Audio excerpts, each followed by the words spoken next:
मेरा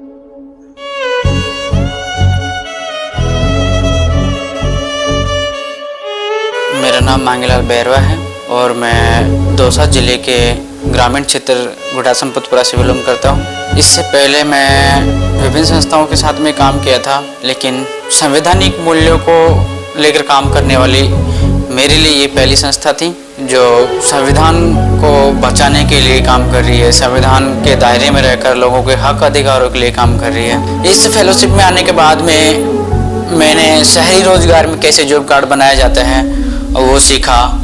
कॉल कर वहाँ से हम उस समस्या का समाधान करवा सकते हैं। जो सबसे बड़ी खुशी मुझे ये हुई कि राजस्थान देश का पहला राज्य है जहाँ पर गिग वर्कर कानून पारित किया गया, लेकिन अभी उसके नियम नहीं बनाए। ये हमारे लिए थोड़ा सा दुख की बात है। और हम कुछ ऐसे लोग हैं जो गिग वर्कर को लेकर भी काम कर रहे हैं, तो ये मेरे लिए सबसे बड़ी खुशी की बात है। और साथ में चुनौती भी है कि हम उन लोगों को इस कानून से जोड़ पाए और उनका पंजीयन सरकार के जो वेबसाइट है उस पर कर पाए। कुछ ऐसे केस भी हुए हैं जिनमें अभियान और एसएफडी के साथ ही मिलकर उनको उन सुविधाओं का लाभ दिला पाए हैं। गिग वर्कर कानून ऐप आधारित एक कानून है। वो लोग जो ऐप आधारित काम करते हैं, चाहे स्विगी हो, जोमेटो हो, ओला उबर हो, डिलीवरी का हो, फ्लिपकार्ट अमेजोन हो, मतलब जो ऐप के आधारित काम करते हैं वो सारे गिग वर्क प्लेटफॉर्म के अंतर्गत आते हैं।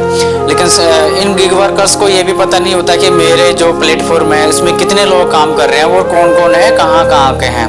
क्योंकि उनका जो काम करने का एक प्लेटफॉर्म है, जो दिशा है, वो सिर्फ आते हैं, अपना ऑर्डर लेते हैं और उस ऑर्डर को वहाँ पर छोड़ते हैं। इसके अलावा उनके मतलब कोई और काम नहीं होता कि हम किसी लोगों से मिलकर बातचीत करें, हमारे हक अधिकारियों को बातचीत करें।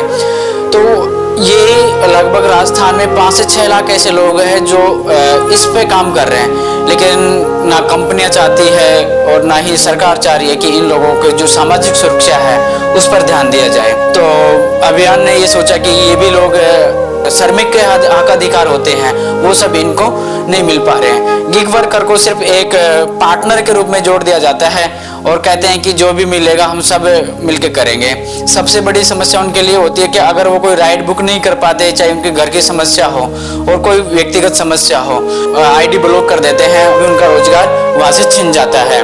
साथ में ही इनकी कोई जवाबदेही नहीं होती है और उनको समझाते हमने लगभग 24-25 साथियों का पंजीयन भी करवाया। पंजीयन करवाने के बाद में उनको जो हक अधिकार है वो उसको समझाए कि अगर आप कानून के बारे में जानोगे, अपने हक अधिकारों के बारे में जानोगे और सबसे अहम, अगर आप अपनी यूनियन बना के रखोगे तो आपको कोई नहीं दबा सकता। जब आप संगठन के साथ में मिलकर काम करोगे तो निश्चित रूप से सरकार को और कंपनियों को आपके सामने झुकना पड़ेगा। गिग वर्कर के साथ में मैं आपको बताऊं कि एक जयपुर की घटना थी, जो मतलब मेरे गिग वर्कर साथी थे उनके रिलेटिव में थी। तो उनका एक्सीडेंट हो गया था और एक्सीडेंट होने के बाद में उनकी मृत्यु भी हो गई थी। तो उन्होंने मुझे वो अखबार की न्यूज़ कटिंग भेजी कि एक व्यक्ति था जो उबेर में काम करता था और रात को राइड कर रहा था, तो उसका एक्सीडेंट होने से इसकी ऑन द डेथ मृत्यु हो गई।